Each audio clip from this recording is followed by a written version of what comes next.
नमस्कार साथीहरू, निरन्तरता दिउँ महान भिक्षु स्वस्तिको कथालाई।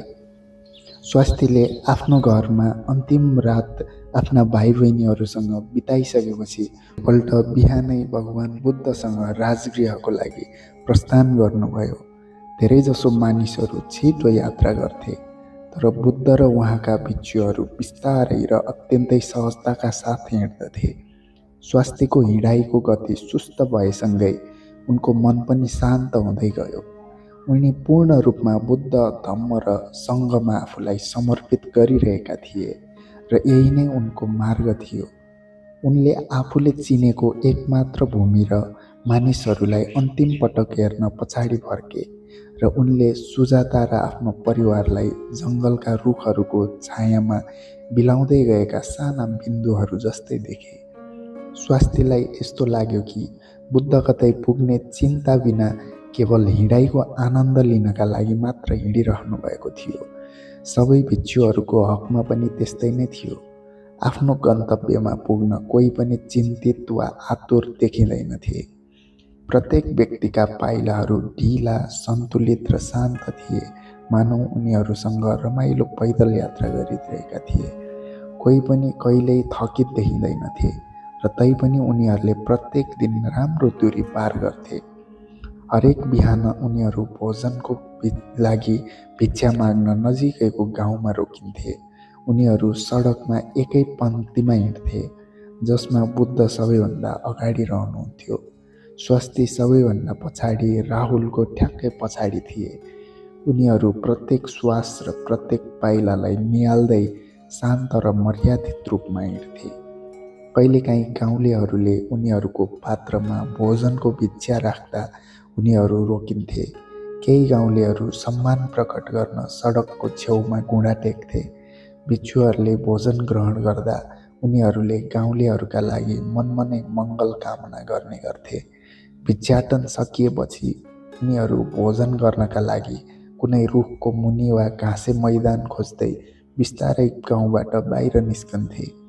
उनीहरू गोलो घेरामा बस्थे र भोजनलाई समान रूपमा बाँड्थे। कसैको भिक्षाका पात्र अझै पनि खाली छ कि भनेर ध्यान दिन्थे। राहुलले नजिकैको खोलाबाट एउटा घैँटोमा पानी भरे र आदरतापूर्वक बुद्ध कहाँ ल्याए। बुद्धले कमलको फुल जस्तै गरी आफ्ना हातहरू जोडेपछि राहुलले बुद्धको हातमा पानी खन्याए र उहाँका हातहरू धोइदिए। उनले सबैका लागि त्यसै गरेर सबैभन्दा अन्त्यमा स्वस्ति कहाँ आए।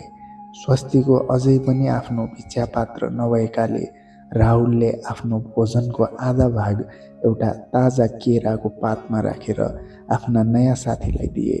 भोजन गर्नुअघि भिक्षुहरूले हात जोडेर सधैँ लयबद्ध गाथा वाचन गरे। त्यसपछि उनीहरूले प्रत्येक काँसप्रति सचेत रहँदै मौन भई भोजन गरे। खाना खाइसकेपछि केही भिक्षुहरूले सङ्क्रमण ध्यान गरे, केहीले बसेर ध्यान गरे र अरूले केही बेर आराम गरे। जब दिनको सबैभन्दा तातो समय बित्यो, उनीहरू फेरि सडकमा निस्किए र अँध्यारो नहुन्जेलसम्म हिँडे। राति आराम गर्नका लागि सबैभन्दा राम्रो ठाउँ शान्त र एकान्त जङ्गलहरू नै थिए र उनीहरूले राम्रो ठाउँ नभेटुन्जेल यात्रा गर्थे। प्रत्येक भिक्षुको आफ्नै ध्यान आसन हुन्थ्यो र धेरैजसो भिक्षुहरू सुत्नका लागि आफ्नो वस्त्र फैलाउनु अघि आधी रातसम्म पलेटी कसेर पद्मासनमा बस्थे। प्रत्येक भिक्षुले दुईवटा चिवर बोकेका हुन्थे, एउटा आफूले लगाएको र अर्को हावा र चिसोबाट बच्नका लागि। स्वस्ति अरू जस्तै ध्यानमा बस्थे र रुखको जरालाई सिरानी बनाएर जमिनमा सुत्न सिक्थे। भोलिपल्ट बिहान जब स्वस्ति पिउजिए, उनले बुद्ध र धेरै भिक्षुहरूलाई गहिरो शान्ति र गौरवका साथ ध्यानमा बसिरहेको देखे। क्षितिजमा सूर्य उदाउने बित्तिकै प्रत्येक भिक्षुले आफ्नो अतिरिक्त चिवर पट्याए, आफ्नो भिक्षा पात्र उठाएर दिनको यात्रा सुरु गरे। दिनभर हिँड्दै र रातभर आराम गर्दै उनीहरू मगधको राजधानी राजगृह पुगे, जसको लागि 10 दिन समय लाग्यो। स्वस्तिले सहर देखेको यो पहिलो पटक थियो। भिडभाड भएका बस्तीहरूका बीचमा घोडा गाडाहरू गुडिरहेका थिए। जताततै कराएको र हाँसेको आवाज प्रतिध्वनित भइरहेको थियो।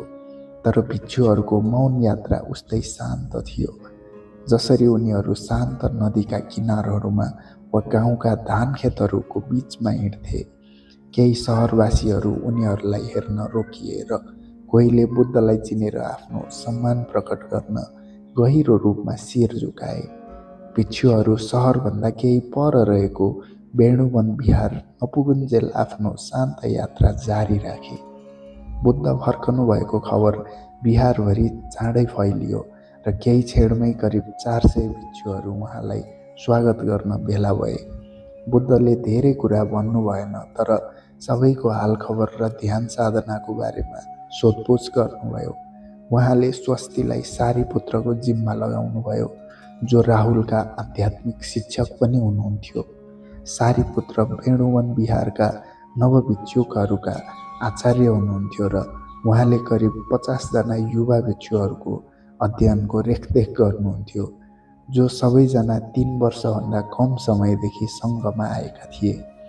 बिहारका प्रमुख मानिने कौण्डिन्य नामका भिक्षु थिए। सारीपुत्र भिक्षुले राहुललाई भन्नुभयो कि स्वस्तिलाई बिहारमा कसरी हिँड्ने, बस्ने, उभिने, अरूलाई अभिवादन गर्ने र हिँड्दै बसेर ध्यान कसरी गर्ने, आफ्नो श्वासलाई कसरी निहाल्ने भन्ने कुरा सिकाउनलाई भन्नुभयो। उनले स्वस्तिलाई भिक्षुको चिवर कसरी लगाउने, भिक्षा कसरी माग्ने, गाथा वाचन गर्ने र आफ्नो पात्र कसरी धुने भन्ने कुरा पनि सिकाए। लगातार 3 दिनसम्म स्वस्तिले यी कुराहरू राम्रोसँग सिक्नका लागि राहुलको साथ छोडेनन्। राहुलले स्वस्तिलाई सिकाउन आफ्नो सम्पूर्ण हृदय लगाए। तैपनि स्वस्तिलाई थाहा थियो कि यी कुराहरू सहज र प्राकृतिक रूपमा गर्नका लागि वर्षौंसम्मको अभ्यास आवश्यक पर्नेछ। यो आधारभूत सिकाइपछि सारीपुत्रले स्वस्तिलाई आफ्नो कुटीमा बोलाउनुभयो र भिक्षुका शीलहरूको व्याख्या गर्नुभयो। भिक्षु त्यो व्यक्ति हो जसले बुद्धलाई शिक्षकको रूपमा, धम्मलाई जागृतिको मार्गको रूपमा र सङ्घलाई मार्गमा सहयोग गर्ने समुदायको रूपमा पछ्याउन आफ्नो परिवार छोड्दछ। भिक्षुको जीवन सरल र विनम्र हुन्थ्यो। भोजनको भिक्षा माग्नाले विनम्रताको भावना बढाउन मद्दत गर्थ्यो र यो अरूसँग सम्पर्कमा रहने र बुद्धले सिकाउनु भएको प्रेम र समझदारीको मार्ग देख्न मद्दत गर्ने माध्यम पनि थियो। 10 वर्ष अघि बोधि वृक्षको मुनि स्वस्ति र उनका साथीहरूले बुद्धबाट जागृतिको मार्ग नै प्रेम र समझदारीको मार्ग हो भनेर सुनेका थिए। त्यसैले सारीपुत्रले उनलाई भनेका सबै कुराहरू बुझ्न उनलाई सजिलै भयो। यद्यपि सारीपुत्रको अनुहार गम्भीर देखिन्थ्यो। उनका आँखा र मुस्कानले ठुलो न्यानोपन र करुणा झल्काउँथ्यो। उहाँले स्वस्तिलाई भन्नुभयो कि उनलाई भिक्षु सङ्घमा औपचारिक रूपमा स्वीकार गर्नका लागि एउटा दीक्षा समारोह हुनेछ, जसलाई उपसम्पदा भनिन्छ, र उनले स्वस्तिलाई वाचन गर्नुपर्ने शब्दहरू सिकाउनुभयो। दीक्षा समारोहको अध्यक्षता स्वयं सारीपुत्रले गर्नुभयो। करिब 20 जना भिक्षुहरू सहभागी थिए। बुद्ध र राहुल पनि त्यहाँ हुनुहुन्थ्यो, जसले स्वस्तिको खुसी अझ बढाइदियो। सारीपुत्रले मौन रूपमा एउटा गाथा वाचन गर्नुभयो र त्यसपछि स्वस्तिको कपालको केही चुप्पा काटिदिनुभयो। त्यसपछि उहाँले छुरा राहुललाई दिनुभयो, जसले स्वस्तिकको टाउको मुण्डन गर्ने काम पुरा गरे। सारीपुत्रले स्वस्तिलाई 3वटा चिवर, एउटा भिक्षा पात्र र एउटा पानी छान्ने कपडा दिनुभयो। राहुलले उनलाई चिवर कसरी लगाउने भनेर पहिले नै सिकाइसकेका हुनाले स्वस्तिले बिना कुनै कठिनाई त्यो पहिरिए। उनले आफ्नो गहिरो कृतज्ञता व्यक्त गर्न बुद्ध र त्यहाँ उपस्थित अन्य भिक्षुहरूको अगाडि शिर झुकाएर वन्दना गरे।